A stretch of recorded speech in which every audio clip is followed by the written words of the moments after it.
உலக்க நேரா நிக்குது. முட்டை சமதளத்துல தரையில நேரா நிக்குது. ஆமாங்க. சந்திர கிரகணம் அன்னைக்கு தான். இந்த கிரகண நேரத்தில் இந்த மாதிரி தாம்பாளத்தில் உலக்கையை நிற்க வச்சா கிரகணம் முடிகிற வரைக்கும் விழாமல் இருக்கும்னாங்க. அதுதான் செஞ்சு பார்த்தோம். அதே மாதிரி இருக்குங்க. அதே மாதிரி முட்டை கூட நேராக நின்று இருக்கு பாருங்கள். இது வந்து 2025 வருஷம் கடைசி மற்றும் 2வது சந்திர கிரகணம். இதை தவற விட்டுறாதீங்க. தவற விட்டிங்கன்னா 2028 டிசம்பர் 21க்கு தான் மறுபடியும் பார்க்க முடியும். கரெக்டாக 9:57க்கு ஆரம்பிச்சிருக்கு பாருங்கள். 85 நிமிஷம் நீடிச்சது பாருங்கள். Full blood Moon. அதோட இதையும் பார்க்கலாம் வாங்க. கிரகணம் ஆரம்பித்த பிறகு நான் முட்டையை நிறுத்த முயற்சி பண்ணதும் அது முதல்ல கொஞ்சம் விழுந்து தான் இருந்தது. அதுக்கப்புறம் அந்த கரெக்டாக அந்த சமதளத்தில் நேராக நிற்க ஆரம்பிச்சிது பாருங்கள். இதை நான் ஃபஸ்ட்டு ட்ரை பண்ணும்போது 5-6 தடவை விழுந்தது. இப்போ வந்து அப்படியே பாருங்கள், லேசாக பிடிச்சிக்கிட்டேன். அப்புறம் கொஞ்சம் நேரம் கழித்து கை எடுத்ததும் அப்படியே அழகாக நின்றுடுச்சு. இதில் வந்து எந்த விதமான ஏமாற்று வேலை இல்லை. இது நேரடியாக அப்படியே செஞ்சது. இன்னொரு முட்டையும் அதே மாதிரி நிறுத்தி காட்டுறேன் பாருங்கள். முதல்ல அதை வச்சதும் அப்படியே விழுந்துடுச்சு.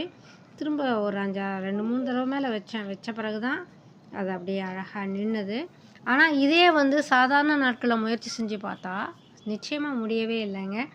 வந்து சூரியன், பூமி, சந்திரன் இதனுடைய சமமான அந்த ஈர்ப்பு விசையில் ஏற்படுகின்ற மாறுபாடு தான் இந்த மாதிரியெல்லாம் ஏற்படுக காரணம் அப்படின்னு சொல்கிறாங்க.